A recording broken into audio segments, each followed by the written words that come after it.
Hey, what's good, people? If you haven't done so already, subscribe to my YouTube channel. Also, go to my homepage, go to my community post, and check out Black History 24/7. Check out my acknowledgments of Black excellence, messages of Black unity, quotes from powerful Black figures, etc. You can go to my community post and check all those out. Now, here's what I want to talk about right now. I was going through my Google timeline, checking out these articles, and I saw an article that involved a black man that had called the police for help, and the Springfield, Ohio police. And the reason it caught my eye, Springfield, Ohio, is where my mother's side of the family is from, where my grandfather and my great aunties and my great uncles, where they're all was from. And I spent a little time, going back and forth to Springfield, Ohio a lot growing up. Here's what happened. A 42-year-old black man named Eric Cole, he was shot. The article didn't really give detail of how he got shot, but he was a shooting victim, and he called 911 for help. The police show up and run over the man. Run the man over. The police cam showed that he was visible, that the female officer that ran over him could see him. But when he was killed, or when he died, whatever you want, was killed, the police called his mother and was like, your son's dead. He died of a gunshot wound. Said nothing about the police running over this man.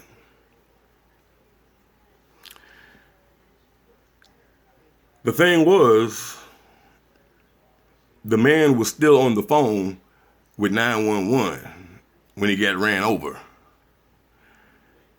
And he told the 911 dispatcher, they ran over me. They was like, who ran over me? He was like, the police. So they tried to hide and cover that up and didn't realize that the man was still on the phone with 911 when they ran over him.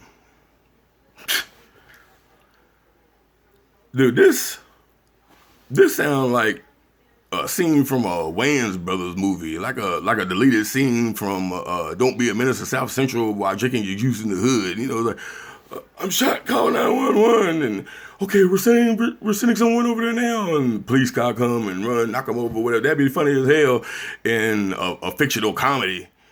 But sadly, this is another black life taken over police buffoonery. Like, the things that we've seen,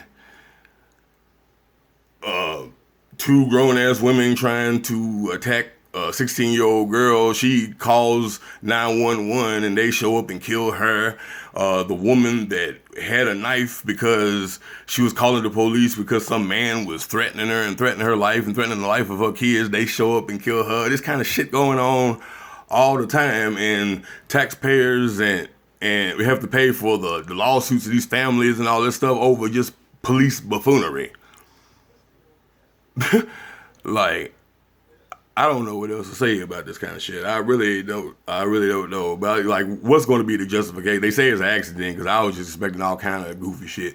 I saw a black man bleeding and I was scared for my life. I mean, she probably did see him and get scared. Plus, where's the ambulance? Where's the first responders? They did that when my father died of a heart attack. The first people to show up was the police. And the police look at me up and down like I didn't kill my daddy.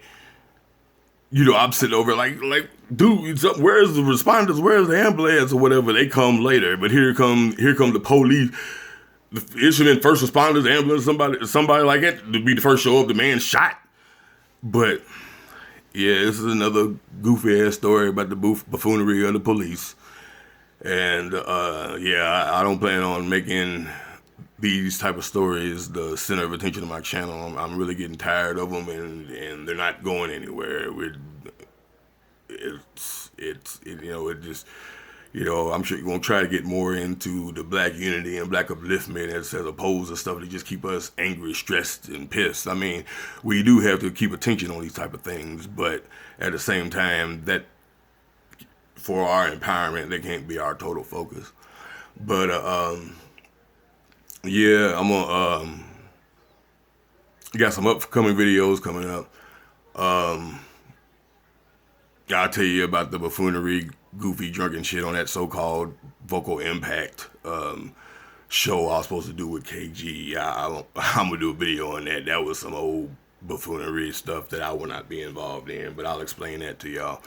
So I will still be making a video about the division of black social media. Its main focus is from the time that my Twitter account was suspended and the time that I took off of social media and came back and just peeped into social media. All I was seeing was everybody that's heading this particular rhetoric or whatever, basically putting down the others for their own spotlight, and we're not working together.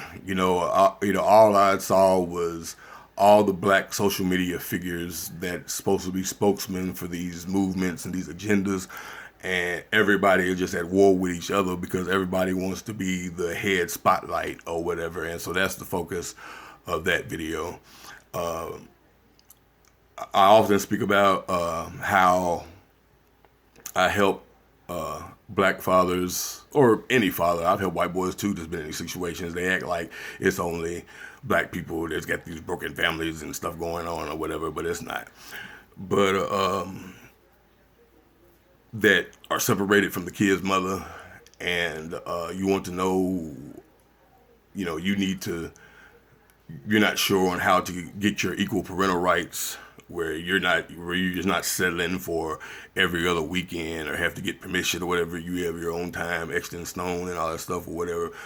I'm going to do a video about that, with the step-by-step process and the different routes you can go for fathers who either had kids out of wedlock and you're not with the woman anymore, or you got divorced and y'all going through kid custody things or whatever. Show you this the best routes to go. And that was for some of the fathers I was hearing that was depressed because their exes won't let them see the kids, and it's Father's Day and they ain't heard from the kids and all that kind of stuff or whatever. So like, they try to put on record that black fathers don't take care of their kids. I grew up with I take care of my kids. I grew up with my father. I grew up with my grandfather. I grew up with my great grandfather. I had a relationship with all of them. So like, and most of the people in